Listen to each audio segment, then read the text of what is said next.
Nothing beats playing against your friends in real life, zesty drink in hand, watching your miniatures duke it out on the battlefield, having a good time. But what if you struggle to find a gaming group in your area after hobby hiatus? Or you don't have the time to play with your friends on the weekends? Then maybe I have a solution for you to still scratch that Warhammer itch. Welcome to Warhall.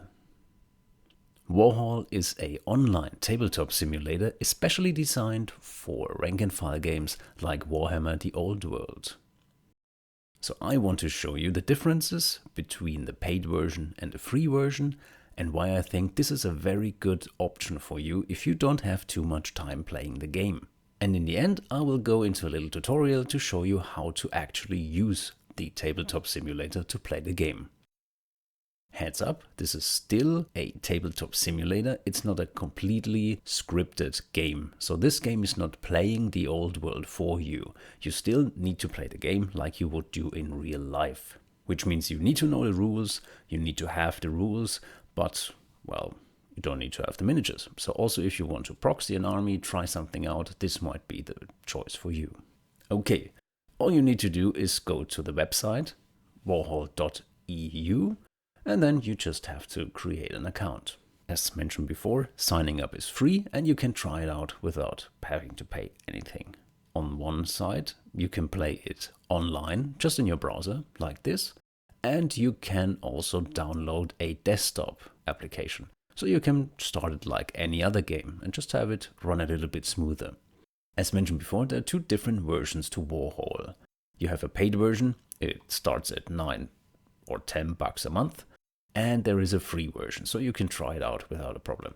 There's some differences in the graphical details. Well, you can ignore that. It doesn't look bad, but it's also not that amazing. So this is just, well, on the side.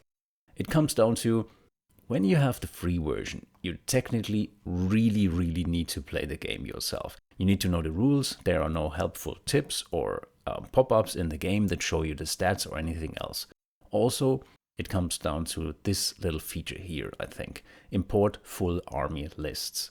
This game is connected to the New Recruit app. If you don't know what that is, the New Recruit app is a army builder that allows you to build your armies like any other army building app.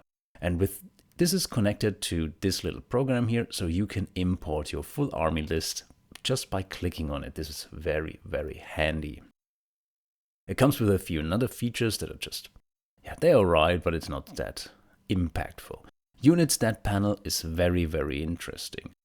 This shows you on a click what your unit can do, the special rules, everything else, so you don't have to look it up in your book. Also, there's a rules panel, so you can look up all the old world rules just right away in the game. And a little few more things. I will go over this later. But let's check out the free version first.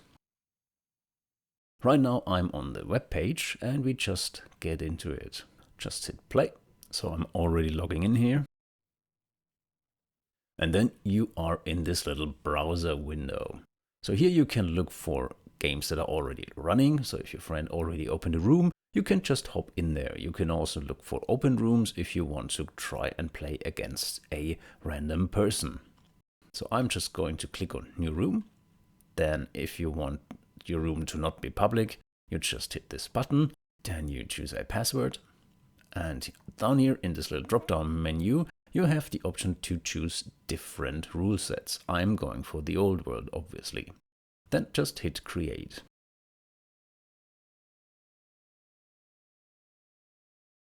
Alrighty, after a little bit of loading, we are here in the game area.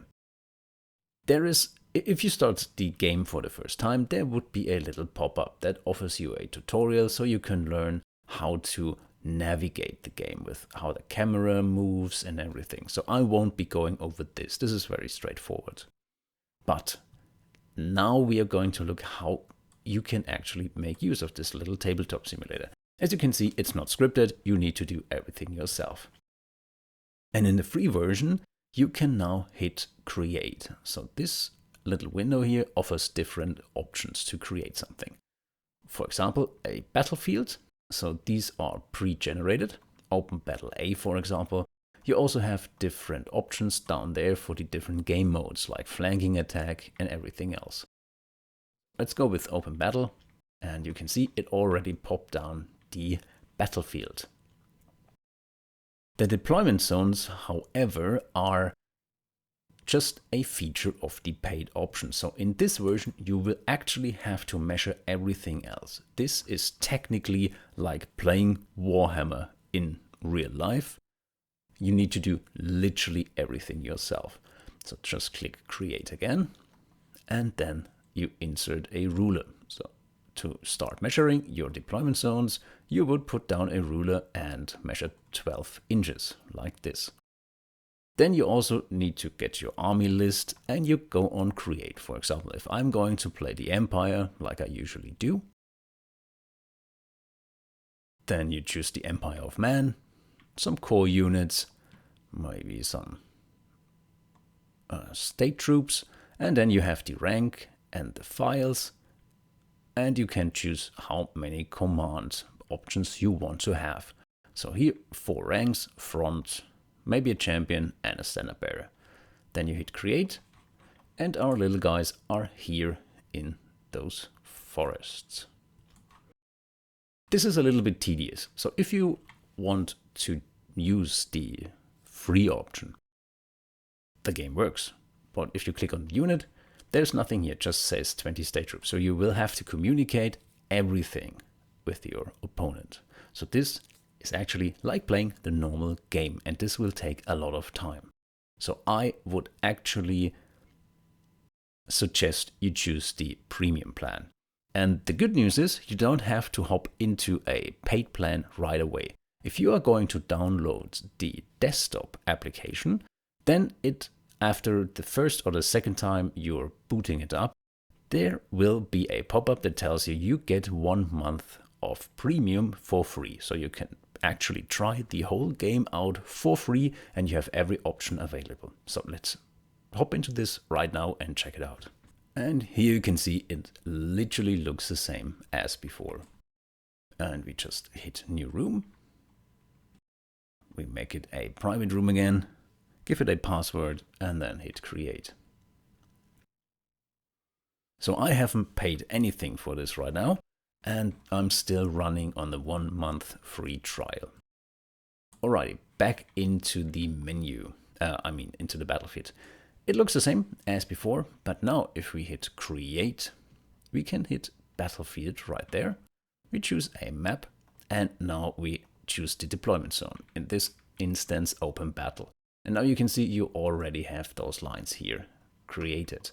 And then, just another mouse click away, you click on Import Army.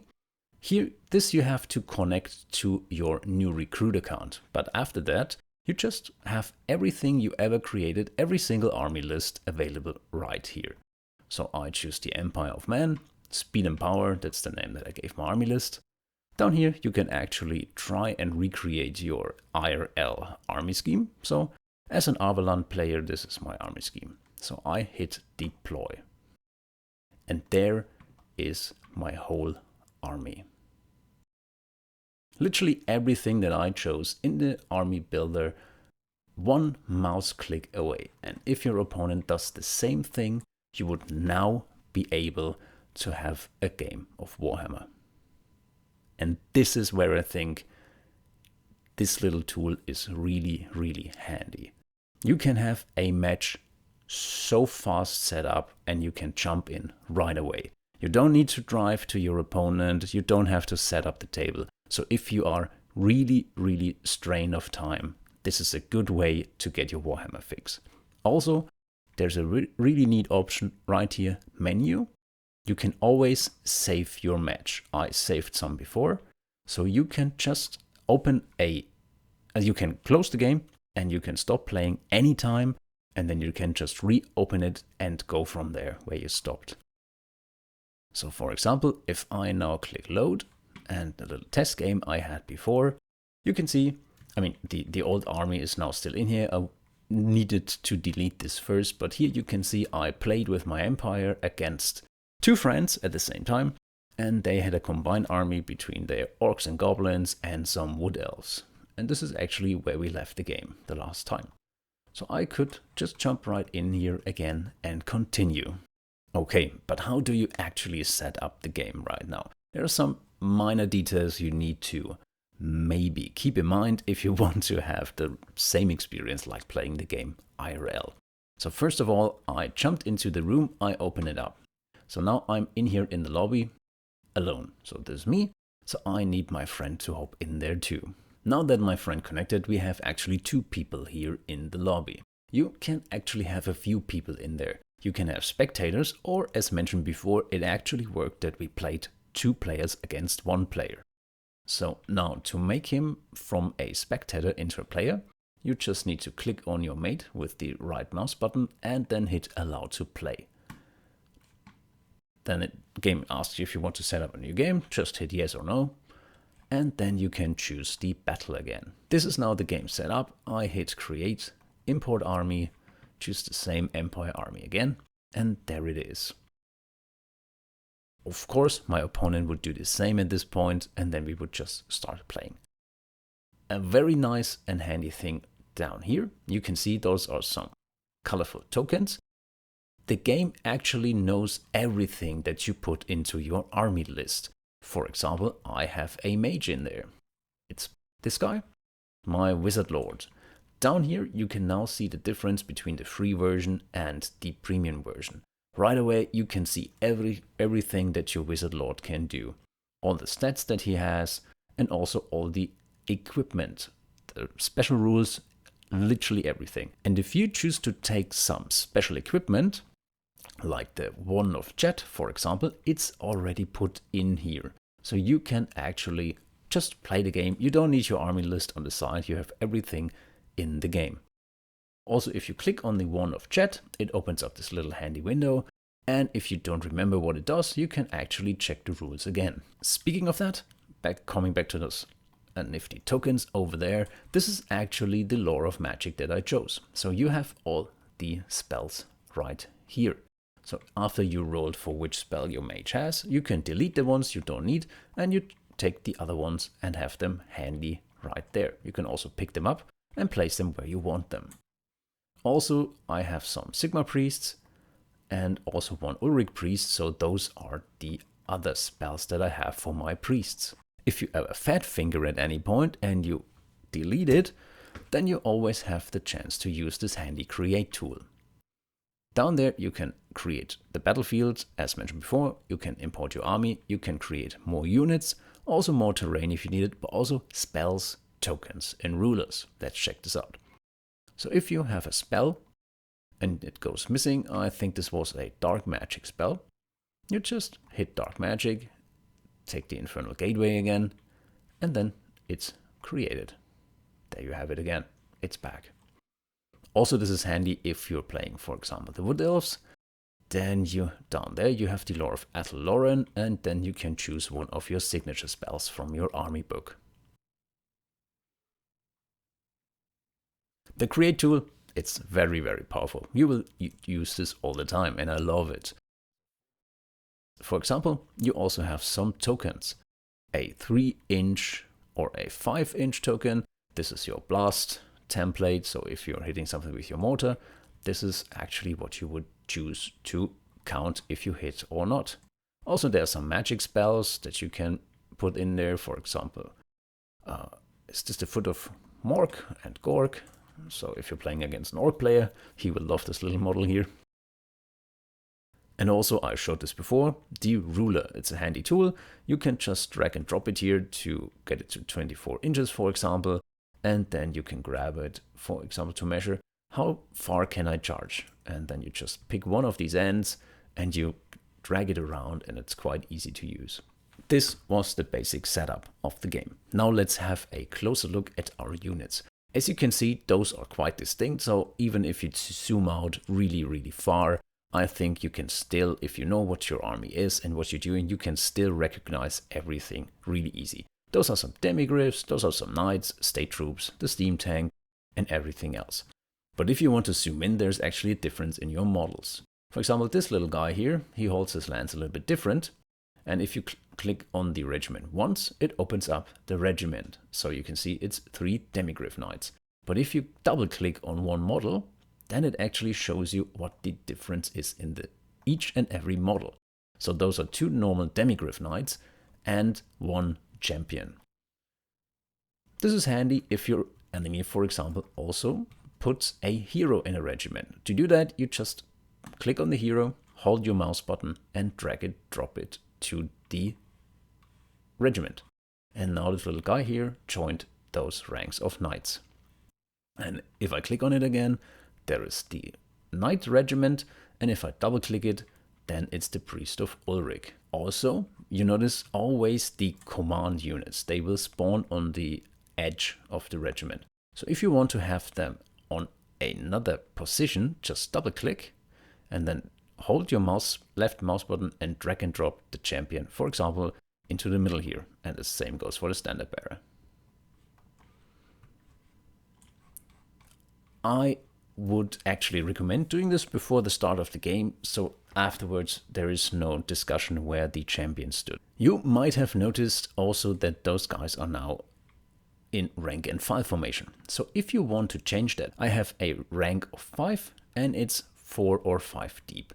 Usually I play 24 state troopers and they are 6 wide and 4 deep. So just click on the regiment and then you have all these buttons right here. Those buttons are very, very handy. For example, you can reform your unit. And now it asks you for the column. So I just type in 6, hit apply, and then it's the same as I would have it in real life. The other nifty buttons, you can change the base size. If the game is wrong on the base size, you can just change it and resize it right there. Then there is a radius option. You can click on that, then you have to type in, for example, 18 inches and you can choose a color. And when you hit apply, you can actually see the radius around your unit. This is also very handy if you want to check, for example, for a frenzied unit, if you need to declare a charge or not, or if you have some spells you want to cast. This little button here, this is very, very handy as well. It's called the vision button. If you hit that, you can actually see on the corners the vision angles of your unit. Then of course, if you are playing Bretonnians, you can reform your knights into a wedge formation. And those little heart buttons, they will add health points or take them away again from your unit. So if you are going to lose some units, you just hit this button here and then your knights are gone. And if you're playing vampires, you can just add them again later on. And last but not least, the skirmisher formation. So skirmishers are also like in real life. They're a pain to move and to use in this game as they are in real life. So if you want to make use of it in an easy and fast way, just click on your regiment and there's this handy button down there, change formation. So you can see it's not in a closed order formation now. Now there's the space between those units. The issue is if you really want to represent skirmishers like it's in the old world, then this doesn't do it. It's a handy way to move them around the battlefield at the beginning of the game. But if you want to go into a true skirmisher formation, then you have to double click on one of your spearmen right there. And then you just hold him and drag him out of the regiment. And then this little guy is right there. You do this again for each model. And now I would have, for example, a skirmisher regiment of 4 guys, and I can move them individually.